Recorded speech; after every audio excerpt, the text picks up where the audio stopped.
আমরা দেখতে পাচ্ছি না? জি। আচ্ছা, আজকে আমরা ডায়রিয়া নিয়ে কথা বলবো। ডায়রিয়া নিয়ে কথা বলতে গেলে এর পাশাপাশি ডিহাইড্রেশনও চলে আসবে।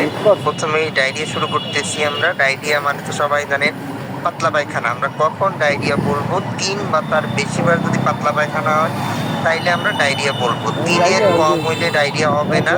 আবার ৩ বার বা তার বেশি যদি লিকুইড স্টুল না হয় তাইলেও কিন্তু ডায়রিয়া হবে না।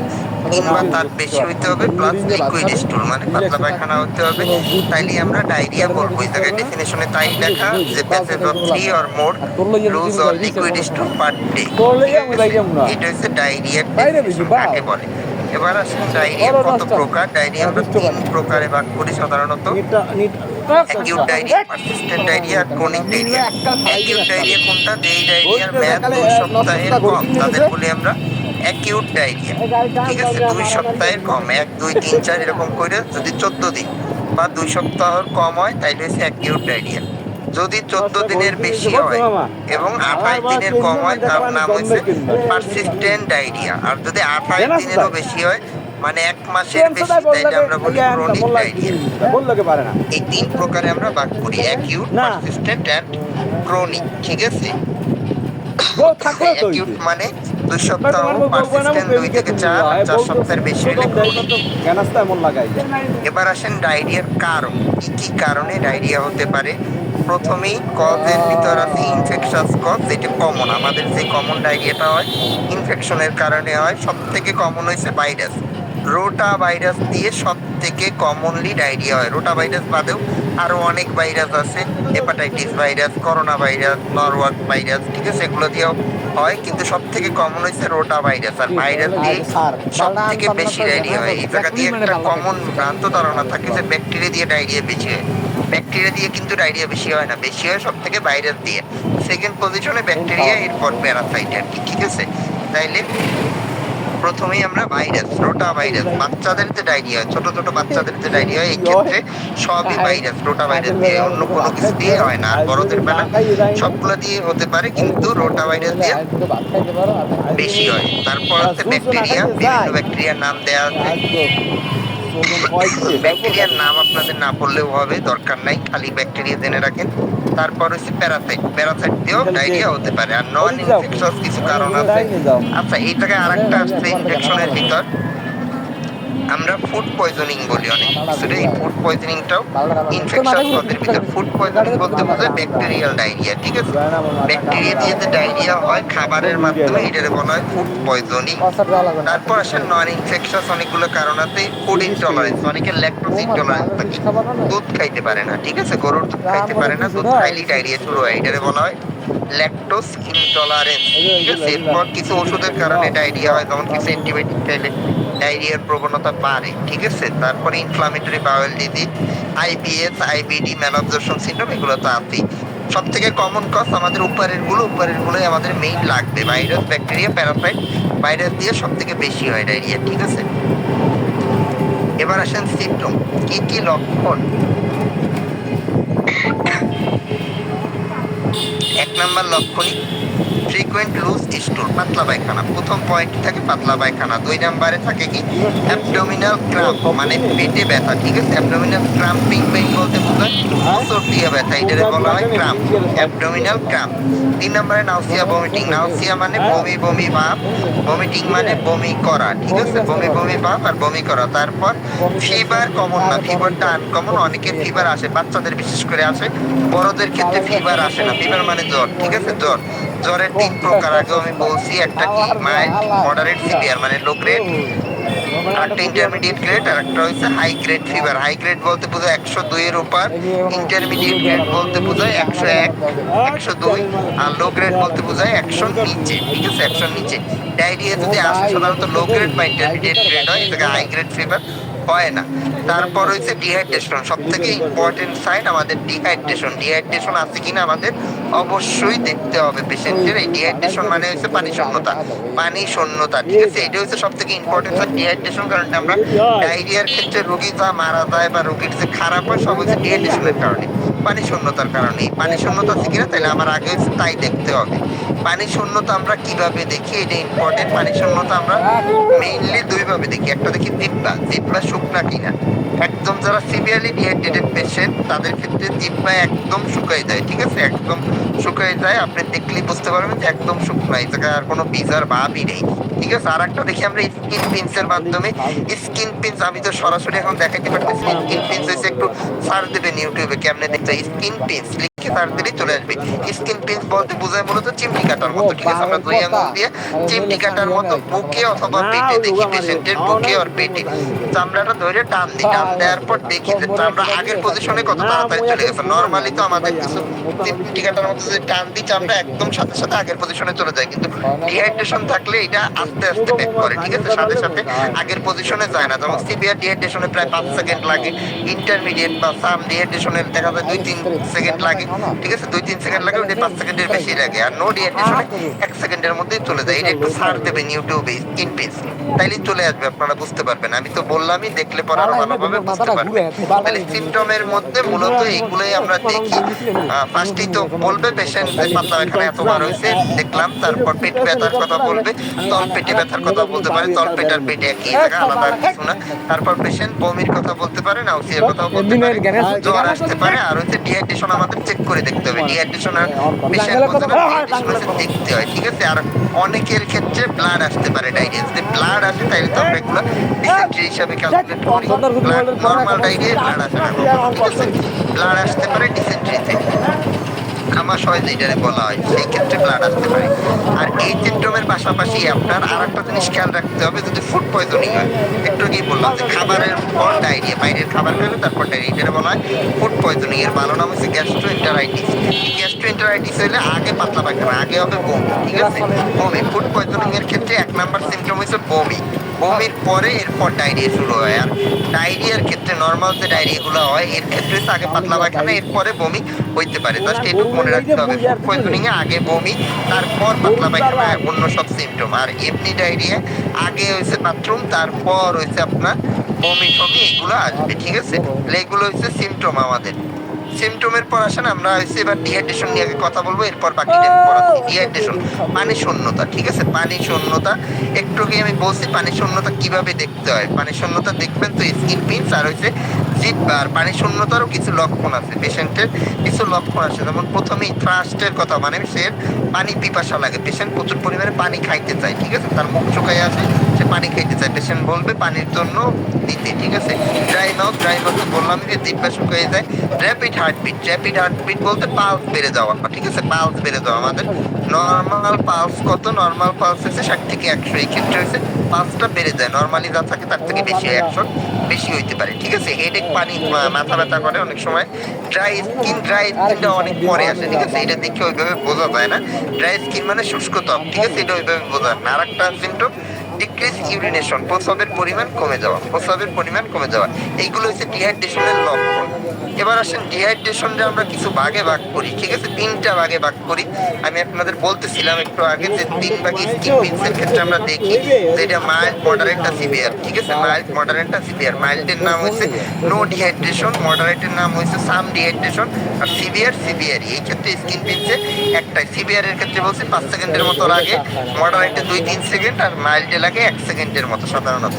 এই 3 ডিহাইড্রেশনে আমরা ভাগ করি। 3 ডিহাইড্রেশনের এই জায়গায় পার্থক্য অনেকগুলো পয়েন্ট দেওয়া আছে, অনেকগুলো পয়েন্ট আমরা না দেখলেও আমরা বিশেষ করে জিহ্বা আর স্কিন পিন্স এই দুইটা দেখলেই আমরা বুঝতে পারি যে পেশেন্টের অবস্থা কি। আর এই জায়গায় বোঝানোর জন্য আরো অনেক পয়েন্ট দেওয়া আছে, ঠিক আছে, অনেক পয়েন্ট। যেমন লুকের ক্ষেত্রে, মানে দেখতে কেমন, মাইল্ড ডিহাইড্রেশনের ক্ষেত্রে দেখতে নর্মালের মতোই লাগে, ঠিক আছে, নর্মালি যেমন ওয়েল অ্যালার্ট তেমনই সে থাকে মাইল্ডের ক্ষেত্রে। মডারেটের ক্ষেত্রে দেখা যায় সে হচ্ছে রেস্টলেস থাকে, অস্থির, রেস্টলেস মানে হচ্ছে অস্থির, ঠিক আছে। আর সিভিয়ারের ক্ষেত্রে দেখা যায় লেথার্জিক মানে প্রায় অজ্ঞান হয়ে যাচ্ছে ভাব, ঠিক আছে। তারপর চোখের দিকে যদি দেখি মাইল্ডের ক্ষেত্রে নর্মালের মতোই লাগে, কারণ মাইল্ডে তো আগেই বুঝছি এটা প্রায় নর্মালের কাছাকাছি, এই জায়গায় আমরা তেমন কোনো চেঞ্জ পাই না। মডারেটের ক্ষেত্রে সানকিন আই, ঠিক আছে, সানকিন বলতে বোঝাচ্ছে একটু হলদেটে, চোখ বসে দেওয়া, ঠিক আছে, এটার বাংলায় চোখ বসে দেওয়া। আর সিভিয়ারের ক্ষেত্রে আরো চোখ বসে যায়। তারপর স্কিন পিন্স, এটার কথা আমি বললাম যে গোজ ব্যাক নরমালি। মাইল্ডের ক্ষেত্রে আমরা তেমন চেঞ্জ পাই না, 1 সেকেন্ডের মধ্যেই সাধারণত নরমাল হয়ে যায়। তারপর মডারেটে হচ্ছে গোজ ব্যাক স্লোলি, মানে এই ক্ষেত্রে 2-3 সেকেন্ড লাগে। আর পরেরটা গোজ ব্যাক ভেরি স্লোলি, এই ক্ষেত্রে 5-6 সেকেন্ডের মতো লাগে। তারপর ফার্স্ট মানে তার পানি খাইতে চাওয়ার প্রবণতা, পানি খাইতে চাওয়ার প্রবণতা হচ্ছে মাইল্ডে তো নরমাল, মডারেটে হচ্ছে তার তৃষ্ণা বাড়ে, ঠিক আছে। ফার্স্ট মানে বাংলা হচ্ছে তৃষ্ণা বাড়ে, সে বেশি বেশি পানি খাইতে চায়। আর সিভিয়ার এর ক্ষেত্রে সে পানি খাইতে চায় বাট পানি আর গিলতে পারে না, এইরকম কন্ডিশন তার থাকে না, ঠিক আছে, থাকে না। তারপর পালসের ক্ষেত্রে পালস তো আগেই বললাম, বাকিগুলো তো লাগবে না। এই কয়টা পয়েন্ট অ্যাটলিস্ট জানেন, আর তাও যদি না জানেন, যার যে দুইটা বললাম যে মেইনলি আমরা দেখি জিহ্বা দেখি আর হচ্ছে স্কিন পিস দেখি, এই কয়টা পয়েন্ট লাগবে। তাহলে ডিহাইড্রেশন আমরা এই 3 ভাগে ভাগ করে ফেলি, ঠিক আছে, মাইল্ড, মডারেট, সিভিয়ার। ডিহাইড্রেশন কি কি কারণে হইতে পারে? ডায়রিয়া বাদেও কিন্তু ডিহাইড্রেশন পেশেন্টের হতে পারে, ঠিক আছে। পানি শূন্যতা আর কি কি কারণে হতে পারে? একটা কারণ তো ডায়রিয়া, যেটা পড়তেছি আমরা, ডায়রিয়া এ বাদে হয়েছে যদি সিভিয়ার ভমিটিং হয়, মানে কারো অত্যাধিক পরিমাণে যদি বমি হয়, ঠিক আছে, তাহলে তার ডিহাইড্রেশন হতে পারে। কেউ যদি আগুনে পুড়ে যায়, বার্নের পেশেন্ট, তাদের ডিহাইড্রেশন হতে পারে, ঠিক আছে, বার্নের পেশেন্টদের ডিহাইড্রেশন হতে পারে। আর হচ্ছে এই যে গরমকাল চলতেছে এখন, অনেকের গরমে প্রচুর পরিমাণে ঘাম হয়, সিভিয়ার সোয়েটিং হয়, ঠিক আছে। এটা মূলত নর্মাল পাবলিকদের হবে না, যারা মধ্যে কাজ করে, বাড়ি জিনিসপত্র যেমন রিক্সা কুলার, যারা মালামাল বহন করে, যারা, এদের ক্ষেত্রে হইতে পারে সিভিয়ার সোয়েটিং এর ফলে ডিহাইড্রেশন হইতে পারে। এইসব কারণে কমনলি আমাদের ডিহাইড্রেশন হয়, ঠিক আছে। এবার ডিহাইড্রেশনের ম্যানেজ করবেন কিভাবে, মানে চিকিৎসা কি দিবেন? আগে হচ্ছে ডিহাইড্রেশন চিকিৎসা দিতে হবে, ডায়রিয়ার কারণে হোক বা অন্য হতে কোনো কারণে হোক, ডিহাইড্রেশনের চিকিৎসা আগে দিতে হবে। ডিহাইড্রেশনের চিকিৎসা দিবেন কিভাবে? ডিহাইড্রেশন চিকিৎসা এই জায়গায় বাচ্চাদেরটা দেয়, আমি আগে বড়দেরটা বলতেছি, ঠিক আছে। বড়দের ক্ষেত্রে মানে অ্যাডাল্ট পার্সন, 12 বছরের বেশি হইলে আমরা সাধারণত অ্যাডাল্ট হিসেবে চিকিৎসা দিই। অ্যাডাল্টদের ক্ষেত্রে আমরা কিভাবে দিব? অ্যাডাল্টদের ক্ষেত্রে আমরা দিব জাস্ট, যদি নোট 3 ভাগে ভাগ করলাম, তো মাইল্ড, মডারেট, সিভিয়ার। মাইল্ডের ক্ষেত্রে আমাদের দিতে হবে যদি হয় ডায়রিয়ার কারণ বা অন্য কারণে হয়, জাস্ট নর্মাল ওরাল স্যালাইন, ঠিক আছে, ওআরএস। আমরা যেই স্যালাইন কিনে খাই আর কি ডায়রিয়া হওয়ার পরে, এই ওআরএস, একটা ওআরএস সাবরেটের পানিতে গোলায় খাওয়াই দিতে হবে পেশেন্টকে, যদি মাইল্ড ডিহাইড্রেশন হয়। যদি মডারেট ডিহাইড্রেশন হয়, মডারেটের আবার 2টা ভাগ। মডারেটের পেশেন্টের দেখতে হবে যে পেশেন্ট কতবার ডায়রিয়া হয়েছে বা পেশেন্টের অবস্থা কেমন, সে খেতে পারতেছে কিনা। যদি অবস্থা ভালো হয় মডারেটে, তাইলে আমরা ওআরএস দিব, মানে স্যালাইন দিয়ে দিব। যতবার পাতলা পায়খানা হবে ততবার তারে ততগুলা দিতে হবে। যদি তাকে 5বার হয় 5টা ওআরএস দিতে হবে। যতবার বাথরুম দিয়ে আসবে ততবার একটা করে পুরো খাওয়াই দিতে হবে। এবার যদি বাথরুম বেশি হয়, 15-20 বার হয়ে যায়, তাহলে তো এতগুলা কেউ খাইতে পারবে না, ঠিক আছে, এত তো কেউ খাইতে পারে না পানি চালাই। তাদের ক্ষেত্রে হইতে দিতে হবে আইভি ফ্লুইড। এই ক্ষেত্রে আমরা চয়েস করি কলেরা স্যালাইন, ঠিক আছে, কলেরা স্যালাইন 1 লিটার দিয়ে দিই, সাধারণত 15 থেকে 20 ড্রপে চালাই দিই, ঠিক আছে, মডারেটের ক্ষেত্রে। আর সিভিয়ারের ক্ষেত্রে এবার আর মুখে খাওয়ার তো কোনো কোশ্চেনই নেই, কারণ পেশেন্ট কি অজ্ঞানের মতো হয়ে যায় বা অনেকে অজ্ঞান হয়ে যায়, আনকনসিয়াস হয়ে যায়, তাদের ক্ষেত্রে আমরা আইভি ফ্লুইড কলেরা স্যালাইন দিব। কিন্তু এই ক্ষেত্রে একটু কথা আছে, সিভিয়ারের ক্ষেত্রে কলেরা স্যালাইন আগে হচ্ছে রানিং দিতে হবে। রানিং বলতে কি বোঝায়? রানিং বলতে একবারে অনেকটা ফ্লুইড দিয়ে দিতে হয়। আমরা তো স্যালাইন দিই, সাধারণত স্যালাইন দিয়ে সেটা কর্ভ থাকে, ঠিক আছে, যেটা দিয়ে আমরা স্পিড বাড়াই কমাই, যে এত ড্রপে যাবে, এত ড্রপে যাবে। রানিং এ কোনো স্পিড বাড়ানো কমানো কাজ হবে না, কারণ রানিং বলতে বোঝায় আমরা 15-20 মিনিটের ভিতর একটা অনেক বড় অংশ ফ্লুইড দিয়ে দেবো, যেমন 500 ml ফ্লুইড দিয়ে দেবো। এই ক্ষেত্রে 2 ভাবে রানিং দেওয়া যায়। একটা হচ্ছে আপনি যে স্যালাইনের ব্যাগ, এটা হাতে নিয়ে একদম চাপ দিবেন, চাপ দিলে পর ফুল পড়ছে তো ফ্লুইডটা যাবে, এইভাবে দেওয়া যায়। অথবা হচ্ছে স্যালাইনের গায়ে বিপি যে কাপ, বিপি মাপি যেটা দিয়ে আমরা, ঠিক আছে, বিপি কাপটা বেঁধে দিতে হয়, আর সাকশন দিয়ে যেটা দিয়ে আমরা প্রেশার উপরে তুলি সেইটা দিয়ে চাপতে হয়, তাইলে হচ্ছে তাড়াতাড়ি দেয়। এটা একটু সে বাদ দিয়ে চাপতে গেলে অনেক সময় স্যালাইনের ব্যাগ হয়েছে ফাইটে যেতে পারে, এই ক্ষেত্রে আবার অ্যাক্সিডেন্টাল ইনজুরি, এটা আবার খারাপ দিক। এজন্য আমরা এটা নিই না, আমরা বিপি কাপ বাইতে দিই। বিপি কাপটা বাইতে জাস্ট সাকশন মেশিন যেটা দিয়ে বিপি আমরা উঠাই, ওইটাই চাপ দিই, তাইলে হচ্ছে ফ্লুইডটা তাড়াতাড়ি চলে যায়। দেখা যায় আমাদের একটা তো 1 লিটারের ফ্লুইডের আমরা 500 ml দিয়ে দিই 20 মিনিটের মধ্যে। এটারে বলা হয় রানিং, ঠিক আছে, রানিং। এটা আপনি যে মনে করতেছেন, যে অনেকে মনে করতেছেন যে তাপ দিয়ে ধরলে একবারই চলে যাবে, একবারে কিন্তু চলে না, ওইটার ছিদ্র খুবই ছোট। ওইটা আপনার টাইপটা ধরলেও আপনার 500 ml যাইতে মিনিমাম 15 থেকে 20 মিনিট লাগবে, এর আগে যাওয়ার সুযোগ নাই, ঠিক আছে, সুযোগ নাই। আর ড্রপে এরপর হচ্ছে নিয়ে আসবেন, 500 ml দেওয়ার পর ড্রপে সেট করে দেবেন 30 ড্রপ পার মিনিট, ঠিক আছে, 30 ড্রপ। আর ওই যে ড্রপ যেটা দিয়ে সেট করে কর্কাকে, ঠিক আছে, কর্কি সর্বোচ্চ বাড়াইলেও 1 মিনিটে 60-70 ড্রপের বেশি যায় না, তাতে রানিং দেওয়া যায় না, ঠিক আছে। রানিং দিতে গেলে ওইভাবেই দিতে হবে, হাতে নিয়ে চাপ দিয়ে দিতে হবে স্যালাইনের ব্যাগ, অথবা বিপি কাপ পাইলে তারপর ওই সাকশন দিয়ে উঠে তারপর দিতে হবে, ঠিক আছে। এই দুইভাবে দেওয়া হয়। তাহলে সিভিআর ডিহাইড্রেশনের ক্ষেত্রে আমরা প্রথম 500 ml দিব হয়েছে রানিং, পরের 500 ml দিব 30 ড্রপে। এরপর পেশেন্টের অবস্থা দেখবো যে উন্নতি হয়েছে কিনা, যদি উন্নতি হয় আরো একটা স্যালাইন যদি দেওয়ার দরকার হয় তাহলে পরের স্যালাইনটা দিব আমরা 15-20 ড্রপে। আর যদি একদম উন্নতি হয়, পেশেন্ট যদি একদম সুস্থ হয়ে যায়, তাহলে স্যালাইন দেওয়ার দরকার নাই, তাহলে জাস্ট সে যদি আরো পাতলা পায়খানা হয়, ডায়রিয়া হয়, বাথরুমে যায়, তাহলে জাস্ট সে ওআরএস খাবে, ঠিক আছে। তাহলে ডিহাইড্রেশনের ট্রিটমেন্ট বড়দের ক্ষেত্রে আমরা এইভাবে দিই, মাইল্ডের, মডারেটের, সিভিয়ারের। আশা করি সবাই বুঝছেন এইটা অ্যাডাল্টদের ক্ষেত্রে, এটা কিন্তু গুরুত্বপূর্ণ। এবার আসেন বাচ্চাদের ক্ষেত্রে।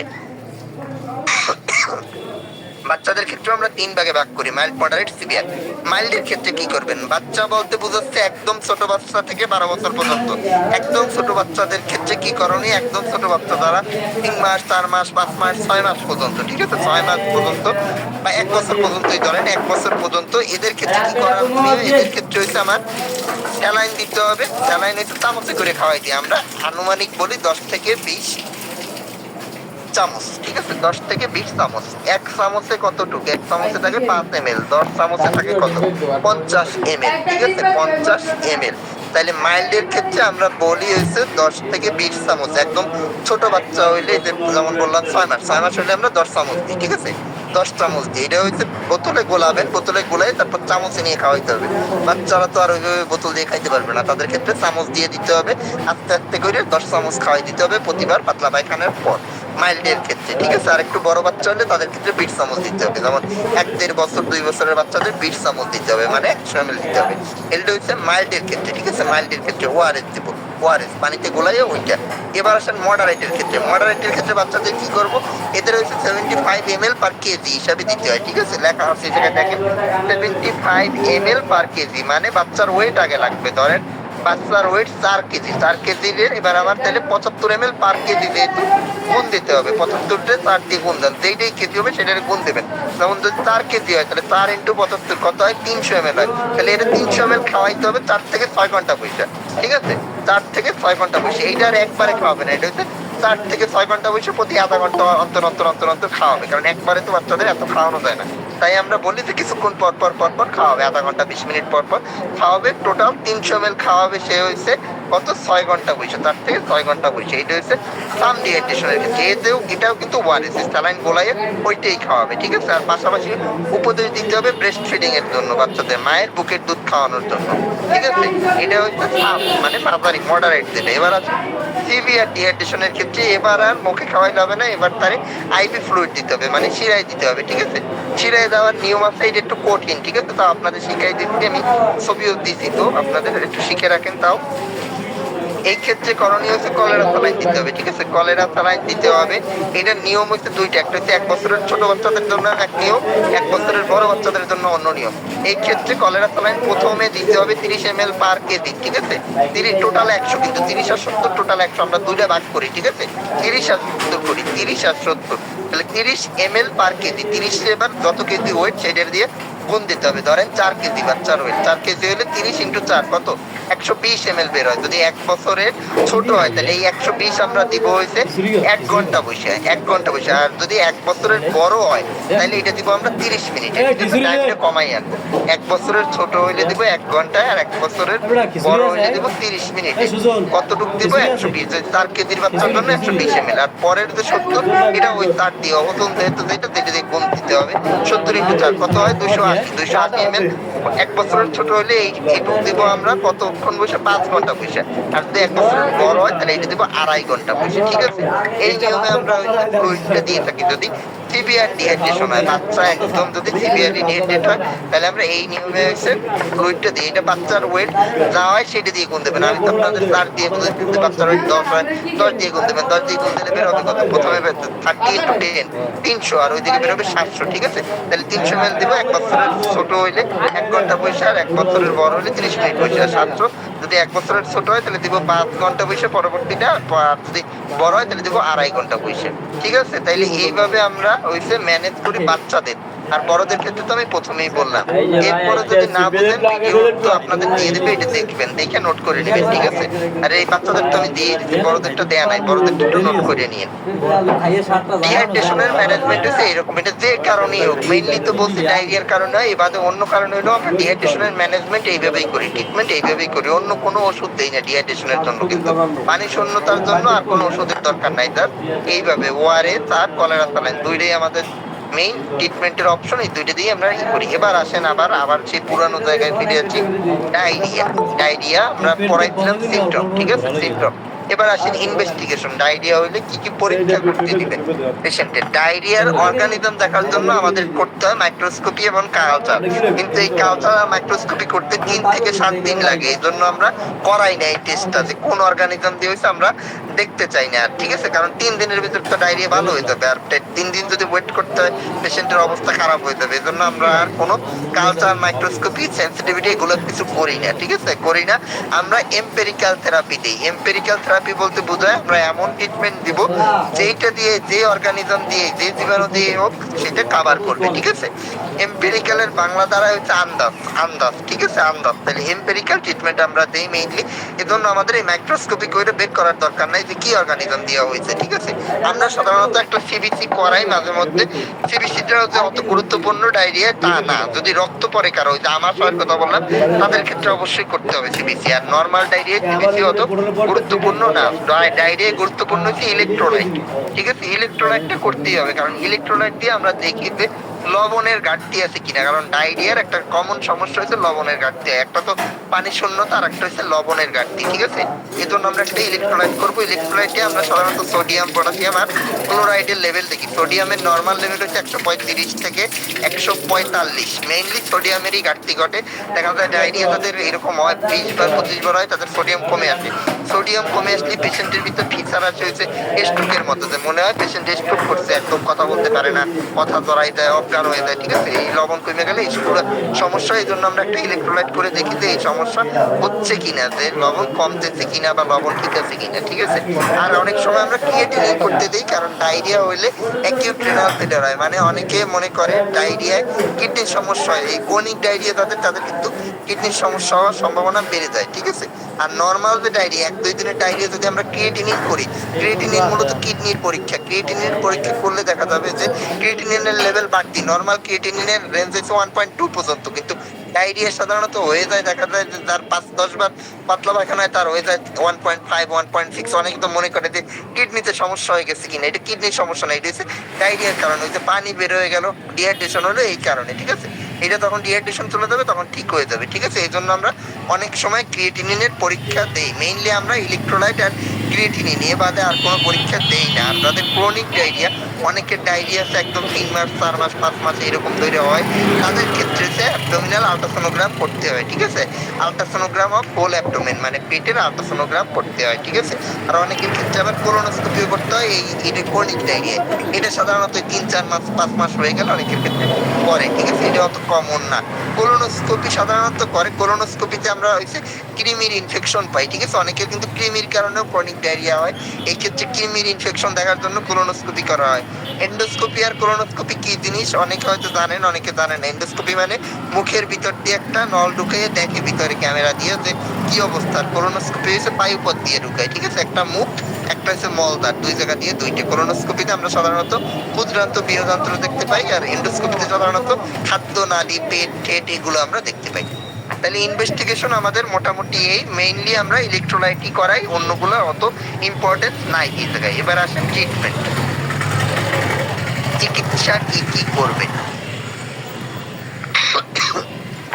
চিকিৎসার ক্ষেত্রে 1 নাম্বার অপশন আপনাদের আমি পড়াই ফেলছি। কি করতে হবে? ডিহাইড্রেশন ম্যানেজমেন্ট করতে হবে, পানি শূন্যতার চিকিৎসা আগে করতে হবে, ঠিক আছে? পানি শূন্যতা আগে যেভাবে বললাম ওইভাবেই আমরা পানি শূন্যতাটা ম্যানেজমেন্ট করি, দেখা যে এটা নো না সাম না সিভিয়ার, ঠিক আছে? তাই দেখে আমরা ম্যানেজ করে পেলাম। এবার আছে ওষুধের কথায়, কি কি আমরা ওষুধ দিব, ঠিক আছে? আমি আগে আপনাদের বলছি যে এই জায়গায় আমরা এম্পেরিক্যাল থেরাপি দিই, আমরা এমন ওষুধ দিব যাতে যে কিছু দিয়েই ডায়রিয়া হোক এটা সাইডে যাবে, ঠিক আছে? তাইলে ওষুধ দেবো কি? ওষুধ আমরা অ্যান্টিবায়োটিক দিই। অ্যান্টিবায়োটিক আপনারা জানেন সবাই, আর মেট্রিলের কথা আপনারা জানেন। মেট্রিল বা মেট্রোনিডাজল এটা অ্যান্টিবায়োটিক প্লাস অ্যান্টি অ্যামিবিক। পাশাপাশি আর একটা ওষুধ আমরা দিই জক্স দেই, ঠিক আছে, জক্স দেই, কারণ এটা অ্যান্টি অ্যামেবিক অ্যাকশন খুব ভালো প্রডিউস করে, এই জন্য। তাহলে ওষুধের চিন্তায় আমরা প্রথমেই আসেন অ্যান্টিবায়োটিকের কথায়। অ্যান্টিবায়োটিক আগে আমাদের ফার্স্ট চয়েস ছিল সিপ্রোফ্লক্সাসিন, সিপ্রোসিন আর কি, ঠিক আছে, সিপ্রোসিন। কিন্তু বর্তমানে আমাদের সিপ্রোসিন ফার্স্ট চয়েস নাই, বর্তমানে ফার্স্ট চয়েস হচ্ছে গাইডলাইনে এজিথ্রোমাইসিন। এজিথ্রোমাইসিন এটা হচ্ছে ফার্স্ট চয়েস। ডোজ কি হবে, যদি সিপ্রোসিন দেন, সিপ্রোসিনের ডোজ আমরা 2 বেলা দেই, ঠিক আছে, 2 বেলা দেই, 2 বেলা দিই 7 দিনের জন্য। অরিজিনাল ডোজ 7 দিনের জন্য, অনেকে 5 দিনের জন্য দেয়, কারণ 7 দিন ডায়রিয়া এতদিন অনেক পেশেন্ট খাইতে চায় না, এজন্য আমরা 5 দিনের জন্য মিনিমাম দিব, এর কম দেওয়া যাবে না। মেইন ডোজ কিন্তু 7 দিন। অ্যান্টিবায়োটিকের ডোজ কমপ্লিট না করলে রেজিস্ট্যান্স ডেভেলপ করে, এটা পেশেন্টের ভালোভাবে বলে দিতে হবে, অবশ্যই ডোজ কমপ্লিট করতে হবে। তাহলে সিপ্রোফ্লক্সাসিন দিলে মিনিমাম 5 দিনের জন্য দিতে হবে 2টা করে 500 এমজি অ্যাডাল্টদের ক্ষেত্রে, ঠিক আছে। আর বর্তমান গাইডলাইনে আমাদের ফার্স্ট চয়েস এজিথ্রোমাইসিন।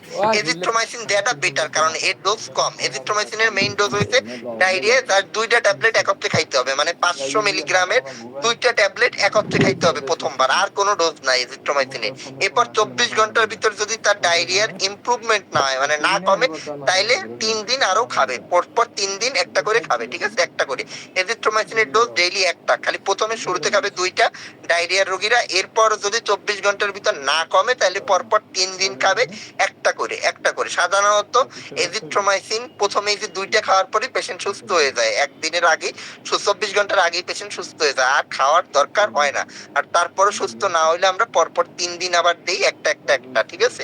মেট্রোনিডাজলের ডোজ 3 বেলা দিতে হয়, 3 বেলা 400 অথবা 500, মেট্রিল 2টা ফরম্যাটই পাওয়া যায়, 400 তে পাওয়া যায়, 500 তে পাওয়া যায়। আগে 400 পাওয়া যায়, এখন 500 পাওয়া যায়। মেট্রোনিডাজল 400 বা 500 3 বেলার জন্য দিতে হবে, আমরা লিখে দেই 5 দিন, কিন্তু 5 দিন এটা না খাইলে সমস্যা নাই। মেট্রোনিডাজল খাইলে কিছু সাইড এফেক্ট প্রডিউস হয়, পেশেন্টের বমি করার টেন্ডেন্সি বা গা গোলায় অনেকের, ঠিক আছে, এই জন্য মেট্রোনিডাজল অনেকে খাইতে চায় না অনেকদিন। মেট্রোনিডাজল বাদ দিলে কোনো সমস্যা নাই, ঠিক আছে, এটা বাদ দিলে কোনো সমস্যা নাই, এটা বাদ দিতে পারে অনেকে, যদি একদিন খেয়েও বাদ দিতে চায় বাদ দিতে পারে, এতে কোনো সমস্যা নাই। এটা রেজিস্ট্যান্স ওইভাবে ডেভেলপ করে না, ঠিক আছে। এটা অ্যান্টি অ্যামিবিক প্লাস ব্যাকটেরিয়াল কিছু প্রডিউস অ্যাকশন আছে।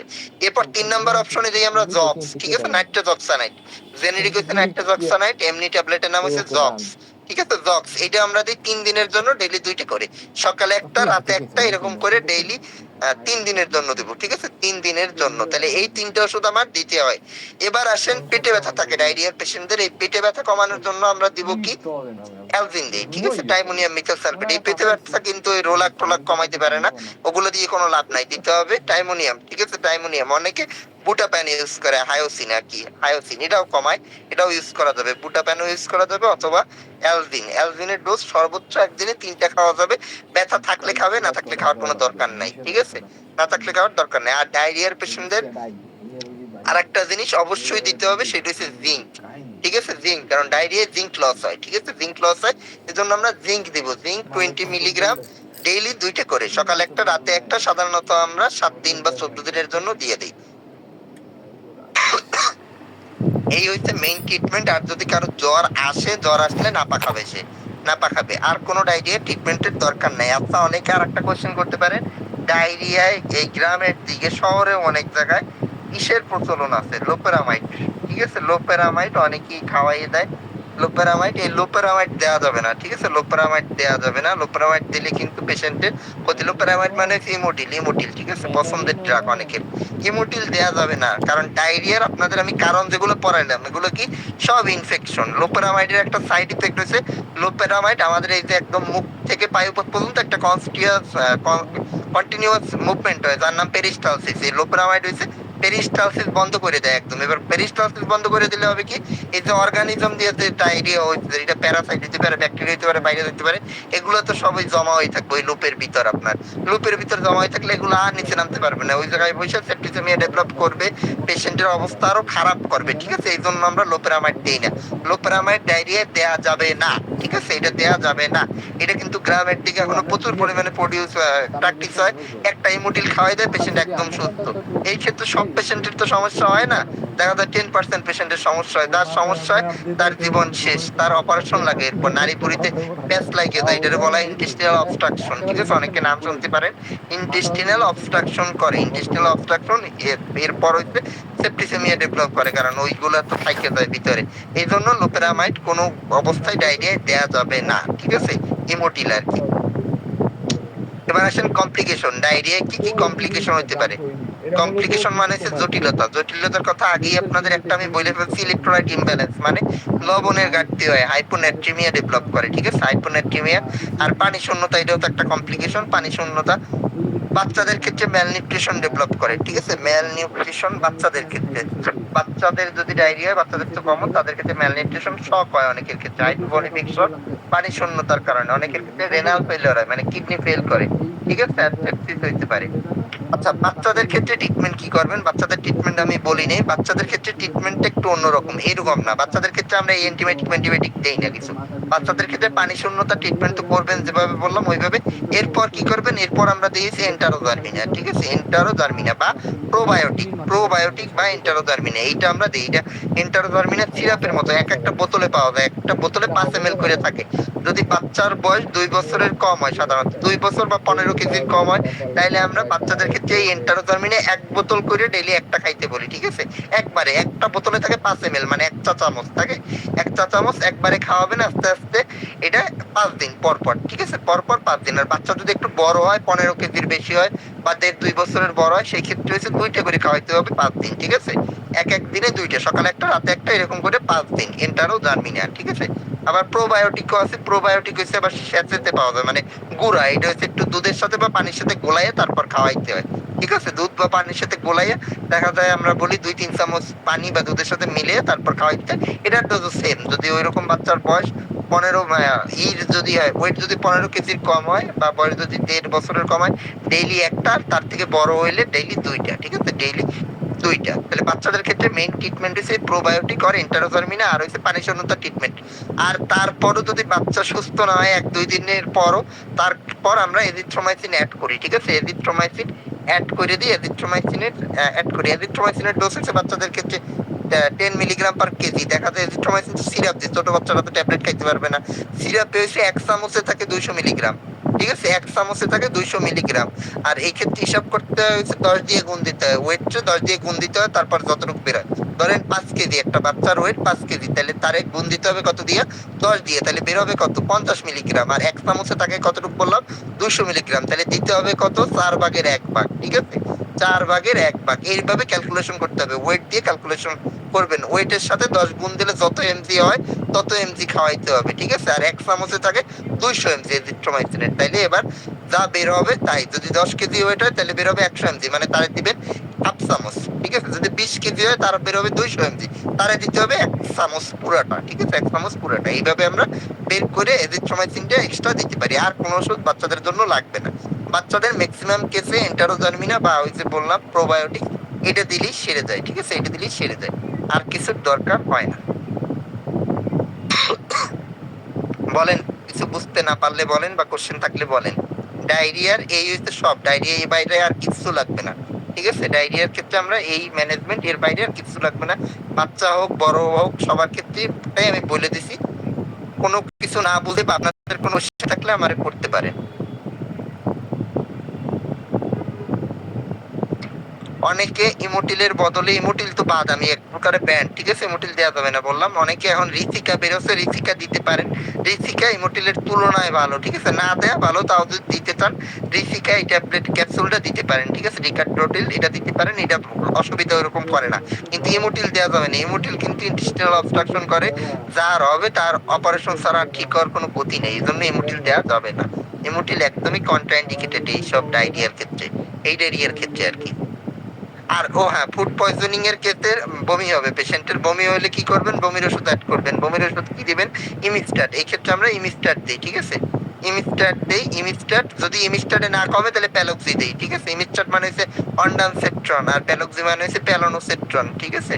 তাহলে আমরা প্রথমে দিই ইমিস্টাট, ইমিস্টাটে না কমলে আমরা প্যালক্স দিতে যাই। আর তারপরও যদি না কমে, যে দেখা যায় ক্রনিক বমি, বমি কমতেই আছে না, 1 ঘন্টার ভিতর 15-20 বার বমি করছে, ঠিক আছে, তাদের ক্ষেত্রে আমরা স্টেরয়েড ইনজেকশন দিই, ডেক্সা অথবা কটসন। একটা ইনজেকশন দেওয়ার পরই দেখা যায় যে একদম কন্ট্রোলে চলে আসছে, ঠিক আছে, কন্ট্রোলে চলে আসে। আর তারপর আমরা 3 বেলা খাওয়ার আগে তারপরে 2-1 দিন রাখি, ইমিস্টারটা রাখি, ঠিক আছে। আর ডায়রিয়ার পেশেন্টদের ভুল করেও ডম্পিরিডন দিবেন না, ডম্পিরিডন দিলে কিন্তু ডায়রিয়া বাড়বে, ঠিক আছে। ডম্পিরিডন দেওয়া যাবে না, ডায়রিয়া ডম্পিরিডন দিলে ডায়রিয়া বাড়বে। অনেকে বমির জন্য ডম্পিরিডন ভাবতে পারেন, ডমপিরিডন দেওয়া যাবে না, ডমপিরিডন পুরোপুরি বাদ। আর প্লাস গ্যাস্ট্রিকের ওষুধের কথা আমি বলিনি, গ্যাস্ট্রিকের ওষুধ ডায়রিয়া ওইভাবে দেওয়ার ঠিক না, ঠিক আছে। ইসোমিপ্রাজল দেওয়া যাবেই না। যদি দিতে হয় গ্যাস্ট্রিকের সমস্যা হয় তাহলে অনলি প্যান্টোপ্রাজল মানে প্যান্টোনিক্স, ঠিক আছে, প্যান্টোনিক্স। এ বাদে ওই নর্মাল যে ম্যাক্সপ্রো, সার্জেল, রেমোটেমো এগুলো দেওয়া যাবে না, এগুলো সব ডায়রিয়া বাড়ায়, আরো বাড়ায়, এজন্য এগুলো দেওয়া যাবে না। ডায়রিয়া রোগীদের যদি দিতে চান তাহলে অনলি প্যান্টোপ্রাজল গ্রুপের যে কোনো কিছু, প্যান্টোনিক্স, প্যান্টোবেক্স এই জাতীয় ওষুধ দিতে পারে। কোশ্চেন থাকলে বলেন।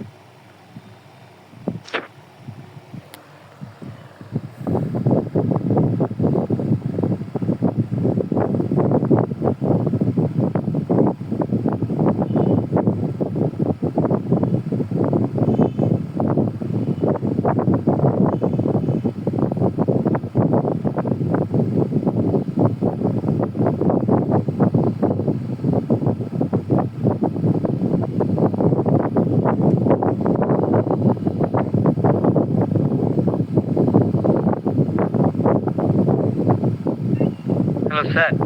হ্যাঁ বলেন। স্যার মানে অ্যান্টিবায়োটিক এজোথ্রেজিন বলছেন, ওইটা যদি একবার দুইটা দিই স্যার, ওটা ওভারডোজ হয়ে মানে ওভারডোজ এরকম কোনো বিষয় আছে? অ্যাডাল্টদের ক্ষেত্রে এটা ওভারডোজের কোনো ই নেই, এটা হচ্ছে আমাদের গাইডলাইন, ন্যাশনাল হেলথ গাইডলাইন। এই ক্ষেত্রে বুস্টার ডোজ, এটারে বলা হয় লোডিং ডোজ, ঠিক আছে, লোডিং ডোজ। আমরা একবারে যেটা দিই ওইটারে বলা হয় থেরাপিউটিক ডোজ 500 mg। আর এইটা যেটা দিলাম ডায়রিয়ার ক্ষেত্রে এটারে বলা হয় লোডিং ডোজ। লোডিং ডোজ যদি দেই এই ক্ষেত্রে ডায়রিয়া উপকার হয়, অর্গানিজমটা মাইরে ফেলে তাড়াতাড়ি, এই জন্য আমরা লোডিং ডোজে দিই, ঠিক আছে। এই ক্ষেত্রে কোনো সাইড ইফেক্ট প্রডিউস হয় না। স্যার এটা দিলে তো আর সিপ্রোসিন বা অন্য কোনো ওষুধ আর দেওয়া? কিচ্ছু না, এজিথ্রোমাইসিন দিলে সিপ্রোসিন দিবেন না, এটা হচ্ছে অল্টারনেটিভ। এজিথ্রোমাইসিন অথবা সিপ্রোসিন, ঠিক আছে। এজিথ্রোমাইসিন দিলে এজিথ্রোমাইসিন সাথে মেথিল আর জক্স বলবে, ঠিক আছে। অ্যান্টিবায়োটিক একটাই, অ্যান্টিবায়োটিক দুইটা দেওয়ার কোনো দরকার নেই। জক্স আর জিঙ্ক এটা তো আলাদা। হ্যাঁ এগুলো চলবে, এগুলো এজিথ্রোমাইসিন যেটা দেন তার সাথেই চলবে। এজিথ্রোমাইসিন দিবেন, যদি এজিথ্রোমাইসিন দেন এজিথ্রোমাইসিন, পাশাপাশি মেট্রিল, জক্স, জিঙ্ক আর ব্যথা থাকলে ব্যথার ওষুধ, এই, ঠিক আছে। আর যদি এজিথ্রোমাইসিন না দিতে চান তাহলে সিপ্রোসিন, ঠিক আছে। এই দুইটার ভিতর যে কোনো একটা আর কি। স্যার সিপ্রোসিন দৈনিক 2টা করে খাইবে?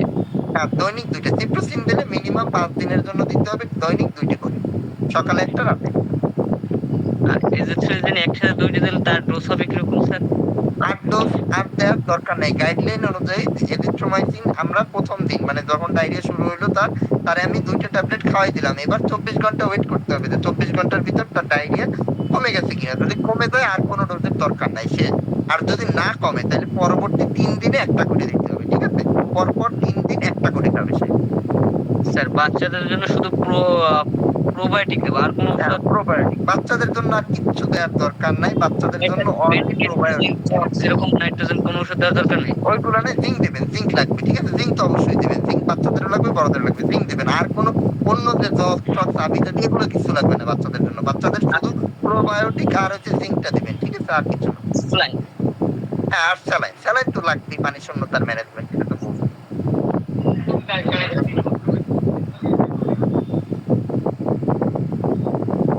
যারা পরে জয়েন করছেন বা কোনো কিছু বুঝেন নাই তারা এটা দেখে নেবেন, ইউটিউবে দিয়ে দিবে আপনাদের লিংক, এটা দিয়ে দিলে আপনারা ওইখানে দেখলেই বুঝতে পারবেন, ঠিক আছে। আমি সবকিছুই বলে দিচ্ছি, দেখলেই আপনারা ক্লিয়ার হয়ে যাবেন, সমস্যা থাকার কথা না। আর এর বাইরে যদি কোনো কোশ্চেন থাকে তারপরও বলতে পারেন।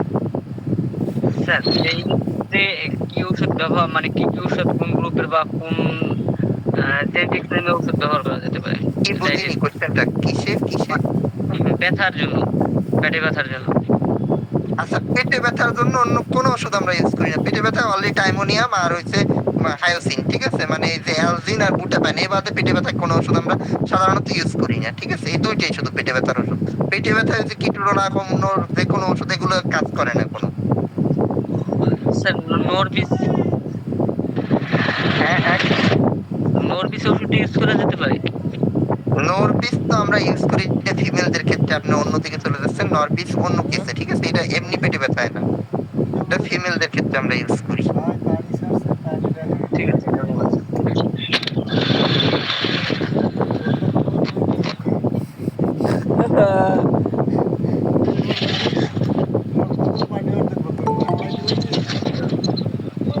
কোশ্চেন আছে আর কারো?